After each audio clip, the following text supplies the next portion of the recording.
Ladies and gentlemen, please join me in welcoming the senior writer for Fortune, Phil Wahba, for an interview with the managing director of Harrods, Michael Ward.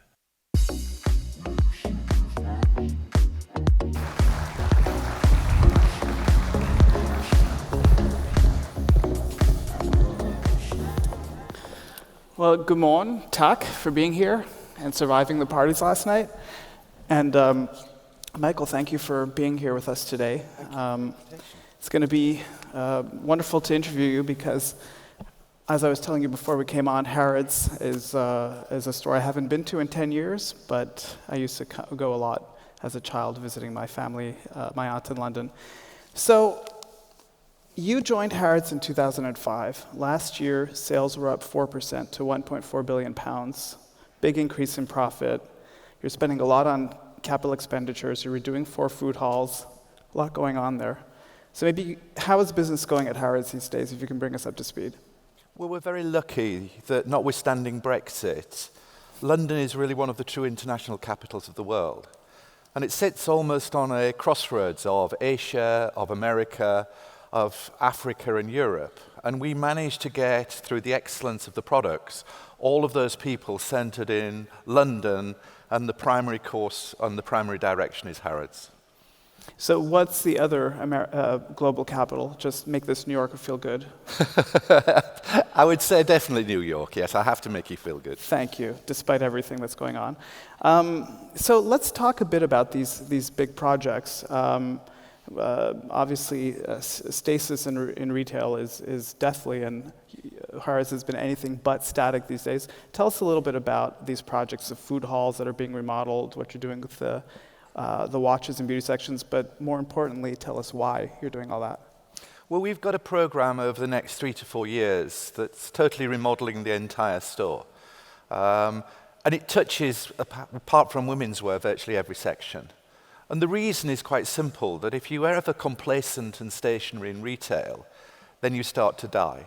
The customer, every time they want to see you, wants to see something new, wants to see something different, something interesting. And our job is to stretch the imagination of that customer. And during the course of the next few years, what we're trying to do is to move from what I think is a general consensus in the industry of a cash and wrap, to an experiential way of actually engaging with that customer and making them want to be part of the shopping experience. So let's go into a bit of the details. What exactly are you doing in the food halls?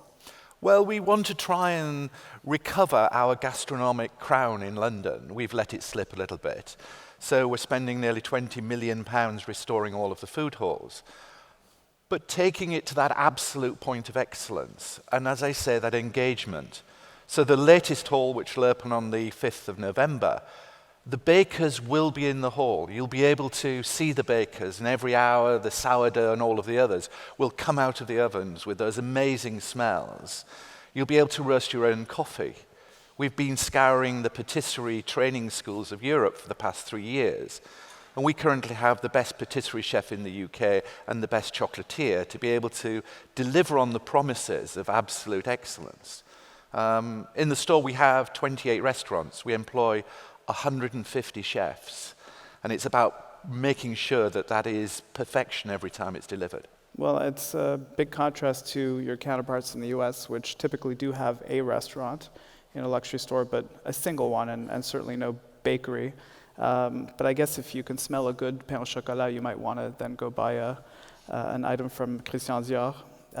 That could be the idea. And tell us a bit about watches. I think Harrods is making an even bigger bet on watches, so tell us a bit about that. We're currently doubling the size of our watches, and that's meant 2 things, one of which we've moved our wine room, and we're going to start to create a center of excellence, again for wine, but also for cigars.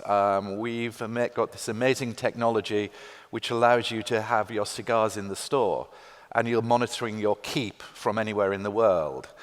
And the average value that these people keep in their keeps is around £250,000 worth of cigars. So it's got to be absolutely perfect for humidity.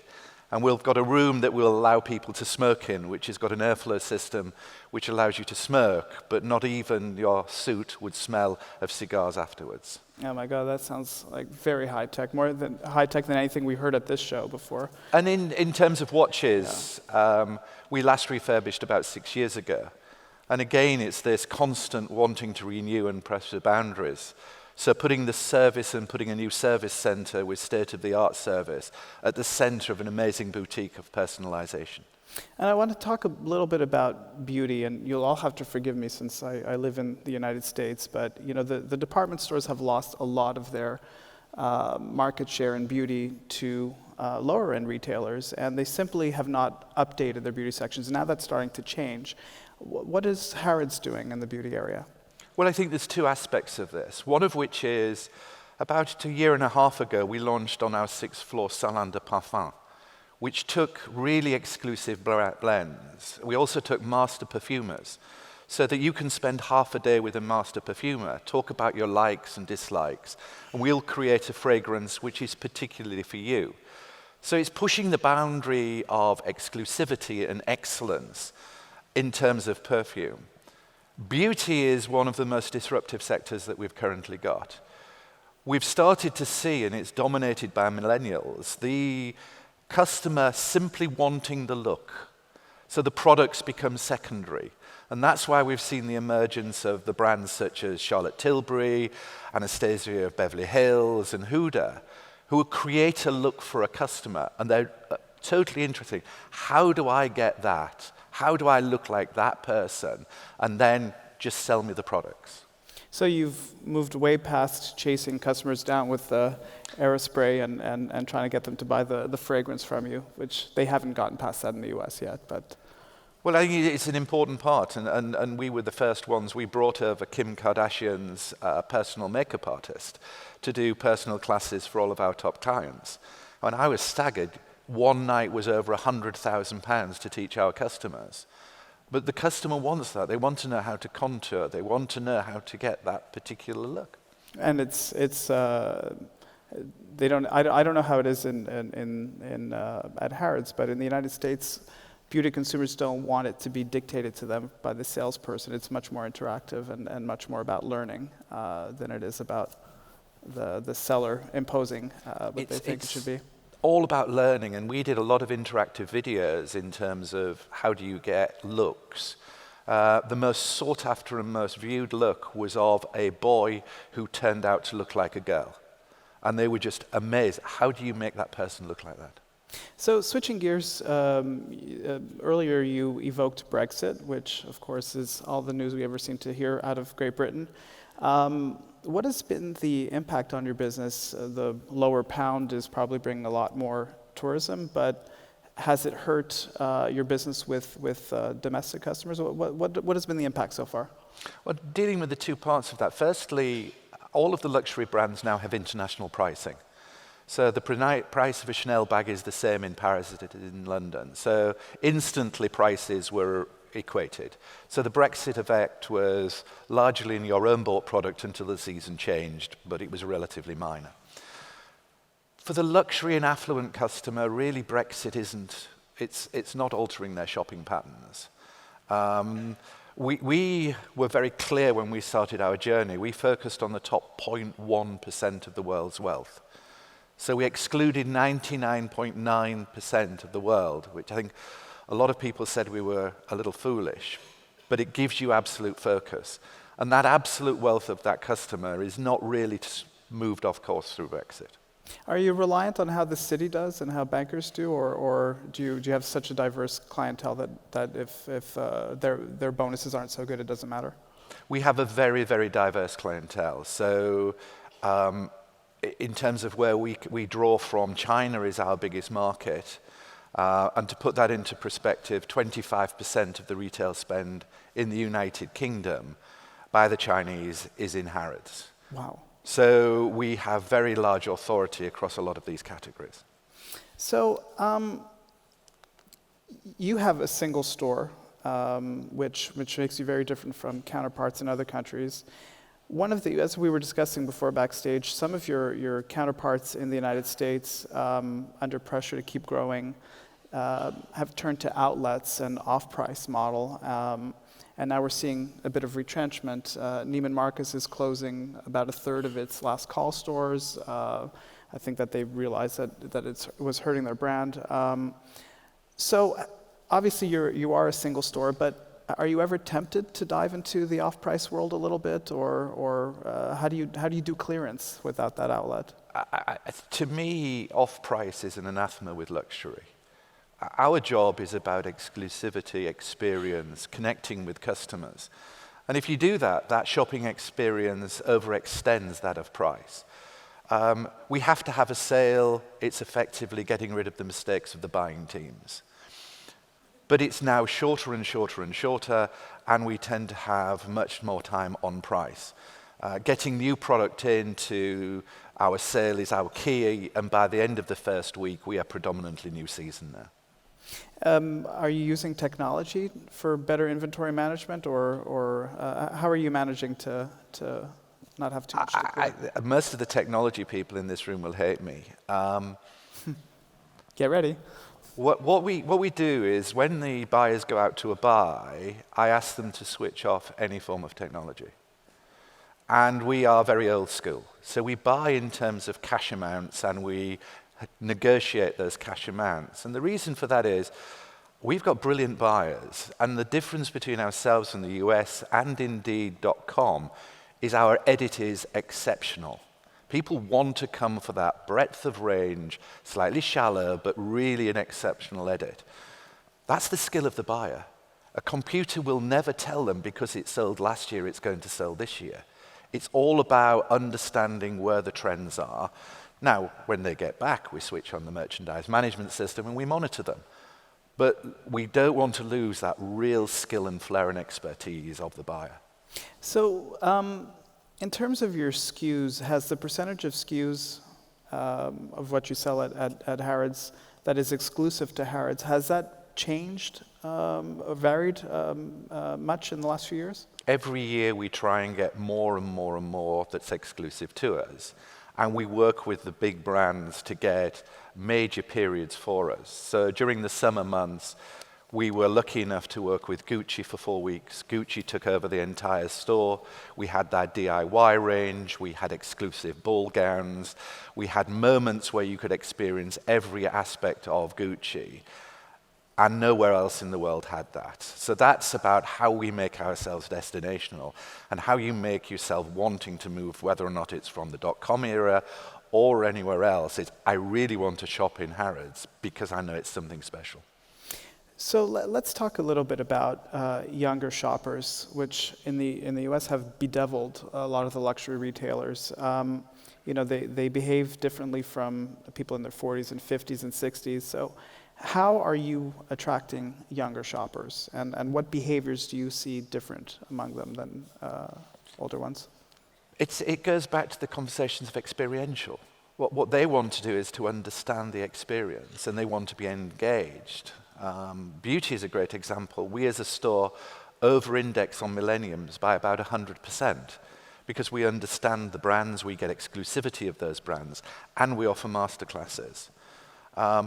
And it's engaging in the way and language that customer experiences. We shouldn't forget, though, that the millennial is very much into beauty because it's almost their pathway into luxury. Yeah. The real money is still in the 40, the 50s, and the 60-year-olds. If you're living in London, you have a mortgage and 2 children in private education, your disposable income on fashion accessories is not too great. Okay. A few months ago, one of your counterparts in the United States was saying on a conference call that one of her challenges was that, this was a Dallas-based chain that for decades was the place where women went for their debutante balls and their wedding outfits and all that. And now she said that she's finding younger shoppers less loyal to the store, or it wasn't a given anymore that they would necessarily go to her store. Are your customers perhaps less loyal, less sticky than they might have been a generation ago? No, we're seeing little or no change, to be quite frank. Where we introduced a rewards program about 11 years ago, and currently about 84% of customers are on our CRM program. 84%. Okay. So we almost have a .com type view of our customer. And that's hugely important because that allows you to communicate. And I think it's that continuing communication, but in the right medium, that allows you to build those bonds. I think the US, though, it shouldn't be surprised. If you teach a child to behave badly, and they behave badly, you shouldn't be surprised. And I think what we've done is educated a child to do something, and then they're doing it. And they're saying, well, that's not right. And of course, change your behavior of teaching. Well, one of the behaviors that we're seeing, though, of course, is people following fashion shows online and then on Instagram and then seeing a fashion and wanting to buy it rather than wait the 8 or 9 months that it would take to get to stores, anyway, in the States. Does Harrods see that too, and how do you cater to that desire for people to see what's on the runway and get it? Well, I think that it's a slight misnomer because very rarely do you buy anything off the runway. It's slightly different when you get to the showroom. So the showroom proposition is different.